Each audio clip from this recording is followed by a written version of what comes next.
So I am a volunteer with See the Vote, but just to give background, so right now, my day job, I'm the director of Bay Rising, and we're a coalition of grassroots organization, Chinese Progressive Association, APEN, about 30 different grassroots organizations in the Bay, and we come together to do voter campaigns, voter education, and because of Trump being elected, we helped to start Bay Resistance, which was a space for people to go that wasn't connected to their C3, their nonprofit work, but just like a space for folks to come together to defend our communities against Trump.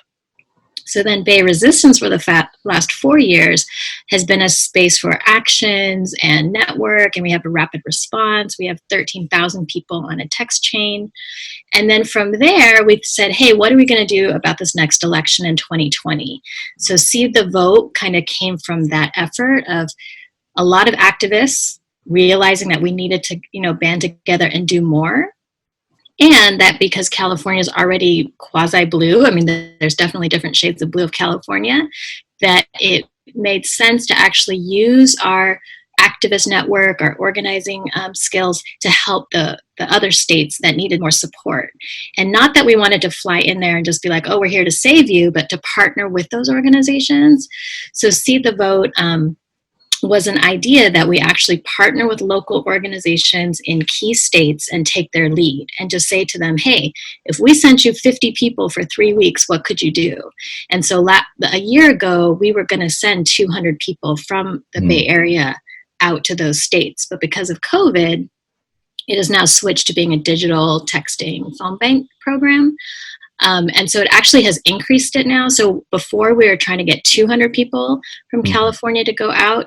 Now our goal is 1,000 people to do phone calls, to do texting. And then part of that then is having young people of color also get trained up to be organizers. And so we hired fellows, and this is the Generation Rising Fellowship that Amisha is part of. And the idea then is that for young people wanting to get more involved, a lot of times there isn't, like they might volunteer, but actually to get compensated, like to actually get some money to pay them. And then actually political training and education and support. So not just to plug them in to be like phone callers, but actually their time is split in half where they do political education, relationship building, connect with one another, understand the dynamics that are happening right now. And then the other half of their time is doing the phone calls and the texting and all that. So we try to make it a more wholesome, like comprehensive program. And so right now we have 75 fellows in that program. Mm-hmm. So I'll stop there. Great. So Amisha, what do you do as a fellow? Yeah, great question. Kimi did a great job kind of giving an idea of what the fellowship is. But I have participated in the summer fellowship and am continuing in the fall as a Generation Rising Fellow. And, I think the really great thing I love about the fellowship, I've worked in other campaigns before. I worked in the Bernie Sanders campaign and some local campaigns in California. I'm from LA. And I've worked with some, like immigrant communities. I'm from Bangladesh, so I've really worked with the immigrant community in Bangladesh and doing a lot of the language translation work to mobilize my community. And I think one of the parts that was missing was not just being a volunteer and a caller, but also like taking lead in mobilizing my community and starting my own cohort of folks that are really excited about, getting Trump out of office and connecting with young people, not just through the fellowship, but also recruiting more folks to be part of the program, right? So as Kimi mentioned, there's several parts of the fellowship. I can talk all day about it, but to give you a general idea, it's political education.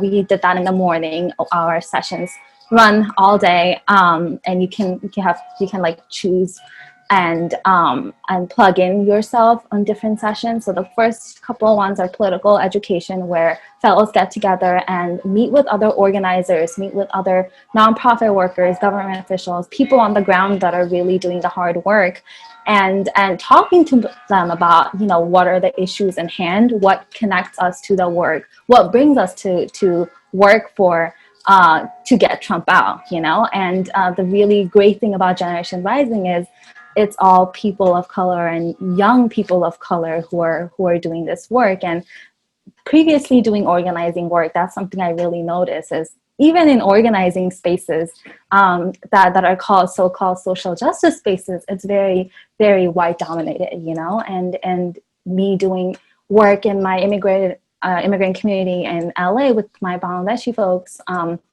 it was hard to kind of like relay those informations when most of the leaders are white people that really don't understand the dynamics of where, you know, these immigrant families, Asian communities, Black and brown communities face.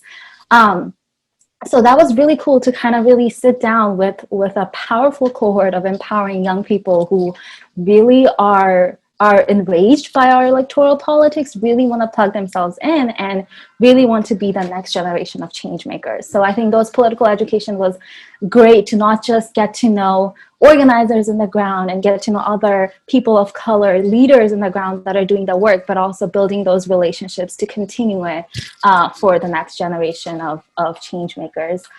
In addition to that, we did do field work partnering with organizations in swing states, particularly focusing on Pennsylvania, Arizona, Florida. We did Pennsylvania this summer and Florida, where we partnered with these orgs and called voters in their states, you know, texted them, called them, did all those voter registration work, you know, campaigning work. And I was able to not just call them, but also like train volunteers through these orgs to do the work, you know, whether it be phone banking training or leading your cohort. These are our skills that, you know, young people of color usually are not, you know, getting accustomed to, because as Asian Americans, as immigrants, you know, your life is usually about survival, right? Your parents are always pushing you to do the next best thing in their head, what really is very different and, you know, in a very survival mode. So getting those skills and connecting with one another to not just make phone calls, but, you know, at the end, like I was able to get out of the program and lead my own program, you know, have a cohort of volunteers that are, you know, really care about the issue. And some of them, even though it's like, you know, not young people, I can still train a cohort of 50 people that are usually retired white folks that really care about the issue. But, you know, me kind of being the person leading it, I think that's still powerful and makes a statement in the electoral politics. So we did political education, we did phone banking, and we also do leadership and professional kind of like skills building, so we can take over and, you know, run our own phone campaigns, recruit our own volunteers and folks that are interested to get together and kind of like start those programs. So it's a combination of connecting with folks, building relationships, getting to know other people, other organizations on the ground, building those skills, and then after all that, starting your own campaign and starting your own cohort and your own kind of like training, and it just comes together at the end, because the folks at See the Vote really do help to kind of like build those relationships and really do focus on the experiences of people of color to be able to do that.